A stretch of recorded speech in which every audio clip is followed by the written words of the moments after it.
Assalamualaikum guys, video kali ini aku mau review sedikit asal dashcam. Dashcam ini aku beli di Shopee dengan harga 400 lebih promotion. Dashcam aku beli ini 75 E510 set lah aku beli. 400 lebih ini termasuk dengan memory card 128 GB jenis high endurance card. Termasuklah juga 70 my hardware kit. So kalau kamu mau tahu apa ada di dalam kotak nih, mari kita tengok. Macam biasa setiap kali kita beli gadget ya bagi manual, dan ini dia ada bagi stiker lah, stiker untuk kamera depan dan juga kamera belakang. Memandangkan aku beli dashcam ini jenis set, so of course dia akan bagi kamera belakang dan juga kamera depan. So untuk model E510 ini beginilah rupa dia, hampir sama juga dengan E200, tapi bezanya nih tombol kamera ini dia lebih cerah sedikit, lebih putih lah. Nah, ini dia punya monitor, dan size monitor dia lebih kurang 2 inci lah, 2 inci lebih sedikit. And then kita cek kompartemen sebelah atas nih, dia ada trim tool, wire USB yang menyambungkan kamera ke plug USB. Nah, ini kalau kamu yang tidak mau guna hardware kit lah. Dan wire paling panjang, dalam 5 meter lah panjangnya, menyambung kamera depan ke kamera belakang. Dan last sekali, ini dia USB port untuk kamu sambung kamera ke USB lah. Dan ini pula adalah wire hardwire kit. Hardwire kit ini aku beli yang bukan jenis 4G lah, yang tidak dapat masuk SIM card tapi masih boleh sambung telepon ke kamera lah. Jadi ini USB dari kamera, dan ini wire kita sambung pergi fuse box.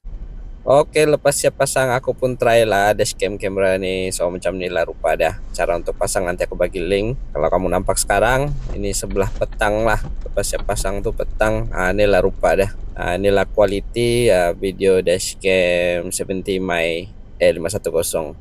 Memang terang lah dia punya pixel. Nanti aku bagi tunjuk kamu di bagian setting dia. Kamu boleh setting pixel dah. Macam mana quality, macam mana besar, macam mana size. Dan ini rakaman sebelah malam, memang jelas guys, sebab dashcam ini yang aku tahu dia ada feature My Color Vivid Solution dengan feature Night Owl Vision lah. Jadi dengan gabungan dua feature ini dia bantu dashcam ini untuk rakam dengan lebih jelas di sebelah malam. Kamu tengoklah sendiri, memang terang guys. Dan ini video rakaman untuk kamera belakang lah. Kalau kamu tengok ada sedikit gelap, mungkin sebab aku pasang tinted paling gelap lah di bagian belakang, jadi memang ada gelap sedikit. Tapi boleh tahan, quality video lebih kurang juga sama dengan kamera depan lah. So macam biasa, selain daripada merakam video, dashcam ini juga boleh rakam suara lah. So ini contoh quality rakaman suara perbualan saya dengan istri saya lah. Kita pergi Brunei. Oh. 3 hari. Pun belum ada lagi nih. Mami mau tanya dulu, paspor kalau rombongan perlu kah? So itu dia tadi contoh rekaman suara, dan ini contoh function surveillance mode lah. Surveillance mode nih bila kita off kunci, kita parking, bila kita tinggal kereta, dia akan auto rekam. So macam inilah rupa dia. Kejap. So dia akan rekam sepanjang kita parking kereta lah. And then kita boleh masuk dalam app, kita tengoklah apa yang dia rekam sepanjang dia parking tuh. So macam inilah rupa dia. Dan ini rekaman surveillance mode lah. Saya sudah try, saya off lampu, memang gelap berhabis di luar tuh. Jadi saya try tes dia punya quality rekaman lah kalau gelap macam mana. So kamu nilailah sendiri, macam inilah rupa dia. Rupa rekaman bila dalam keadaan gelap. Kalau bagi saya boleh tahan juga lah. So macam inilah rupa dia punya apps. Kamu just scan dia punya QR code yang ada di dalam dashcam itu nanti. And then kamu sign up. Dan dapatlah kamu masuk, kamu connect dengan dia punya wifi hotspot dari kamera dashcam. Oke, jom kita try tekan-tekan yang tepi ini lambang mikrofon, rasanya untuk kita off audio kita punya rekaman suara di dashcam lah. Kita try tekan. Oke, untuk recording off, memang audio lah. Kita on balik. Yang tengah ini taking foto, yang tepi ini oke untuk tengok pandangan kamera belakang. On balik. Sekarang kita try masuk dalam album pula. Kita just tekan OK. Kalau kita masuk sudah di dalam album nih, tengok di atas tuh ada kategori dengan timeline. So kategori ini inilah ada all video, emergency video, ada aku rekam tadi emergency video ada 1. and then photos lah yang kita try tadi, tekan gambar, kita masuk album.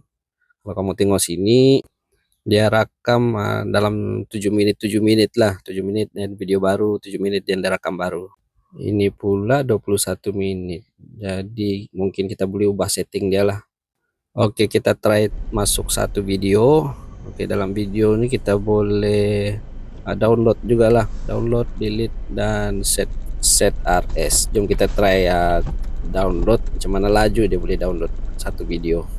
So sekarang aku connect dengan wifi hotspot dari dashcam. Jom kita try macam mana laju dia boleh download satu video.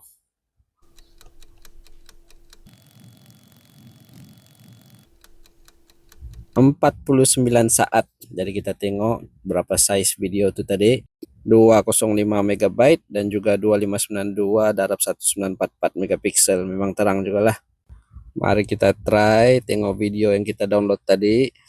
Oke guys, ini dia punya video sebelah atas, and then dia siap bagi tahu kita punya location di sebelah bawah. Dia ada bagi map sekali. Oke. Dan kita try share, tengok apa yang ada. Alright, macam biasa juga kita boleh share WhatsApp, nearby share, macam-macam lah. Alright, saya sudah explore setting untuk dashcam 70 ini. Kita boleh buat macam-macam setting juga lah. So jom kita tengok apa yang kita boleh buat dari setting nih. Time lapse kita boleh on dan off. Ini untuk kalau yang guna memory card kecil sedikit, kamu boleh fast forward video lah supaya laju sedikit. Jadi memori pun tidak banyak makan tidak banyak makan ruang. So kalau macam aku nih, memory card aku besar sedikit, aku off pun tidak apalah. Alright, next kalau kamu scroll pergi bawah, kamu scroll, kamu akan jumpa ADAS. ADAS ini terpulang pada kamu lah. Ini akan membantu kamu punya pemanduan. Jadi contoh macam ada stop line di depan, dia akan bagi tahu stop line di depan. Kalau bagi aku on lah, sebab oke juga function nih. Kalau contoh ada kereta di depan, dia akan bagi tahu ada kereta di depan. Oke, kalau kamu on ini function, dia akan otomatis tolong kamu calibrate lah kamera kamu.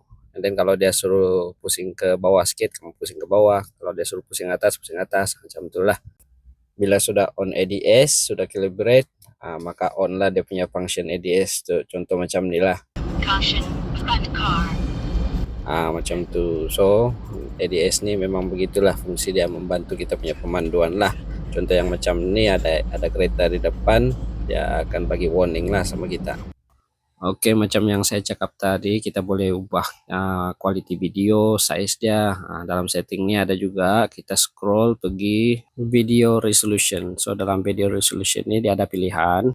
Paling besar dia record video dalam 2592, paling kecil dia record dalam 1920 lah. So kalau kamu pilih yang paling atas nih, dia makan memori sedikit lah berbanding yang di bawah sekali itu. So itu cerita pasal size video, kita cerita pasal quality pula. So dalam quality ini kamu masuk bagian encoding format. So dia ada pilihan lah, high dengan low. So kalau kamu pilih high, quality video akan kurang berbanding dengan low. So itu dia video pasal setting. Saya pun tidak mau cerita panjang pasal setting, nanti video ini jadi video tutorial pula. Jadi kita skip bagian setting ini, kita tengok bagian function dashcam. Oke, di badan dashcam ini dia ada 4 butang. Butang pertama sebelah kiri ini function dia, kalau kamu tekan dia akan ubah screen di kepaparan dari kamera belakang lah. Sekejap, kita tekan dulu. So dan kamu nampaklah view dari belakang, view dari kamera belakang dulu lah. And then butang kedua nih pula yang di tengah nih, selepas butang pertama, kalau kamu tekan dia akan rekam emergency recording lah. Tujuan dia kalau ada jadi apa-apa, kamu just tekan butang nih, dia akan rekam selama 30 saat macam itu. And then selepas kamu rekam recording emergency itu, kamu boleh tengok video itu dalam apps lah. So kamu masuk dalam apps, login, connect, and then kamu pergi masuk bagian dalam album, kemudian pilih bagian emergency video. So dalam emergency video ini kalau kamu tekan yang paling atas tuh yang kita rekam tadi itulah. Butang nomor 3 ini pula adalah butang untuk masuk dalam album. Selain daripada apps, dashcam ini sendiri dia ada album sendiri juga lah. So bila kamu tekan dia akan ada macam ini, icon X dengan icon right mark. And then kalau kamu mau tekan, kamu tekan butang bawah dia lah. Contoh kalau butang right-nya sebelah sini, kamu tekan butang nih. and then dia akan masuk ke bagian yang kamu mau lah. Contoh sekarang nih album. Nah, kamu boleh tekan kiri atau kanan guna butang bawah dia tuh, and then tekan right lah. Kamu pilih mana satu yang kamu mau pilih. Kemudian butang yang paling ujung ini pula adalah butang setting. So kalau kamu tengok, nah, dashcam ini sendiri ada setting dia sendiri lah, tapi sama juga setting dia macam dalam apps. Kalau kamu malas buka telepon, kamu boleh tekan dari sinilah. Dia ada reset sistem, bagai video quality, ADS, semua ada di sini. Alright guys, itu dia untuk dashcam punya function, dia punya butang. And then kalau kamu tengok di sebelah sini ini dia ada mikrofon, ada lubang kecil. Apa? Nah, sebelah sini nih, ini lubang kecil ini adalah mikrofon dashcam-nya lah. Dia di sebelah kiri dekat dengan tombol lens camera. So ya guys, sampai sini saya video kali ini. Itu dia review 70 E510 set dengan hardware kit. So saya akan bagi link juga video cara untuk pasang dashcam nih. So jangan lupa like, subscribe, dan komen di bawah. Jika ada apa-apa info yang kamu mau, saya boleh bagi tahu, saya boleh jawab sebaik mungkin. So oke guys, sampai sini saja. Bye bye. Woi, woi, ini laluan salah. Baik. Jaga kau, aku kasih viral kau. Oi. Apa ini? Upload nanti mami. Apa ini? Majal lagi tuh.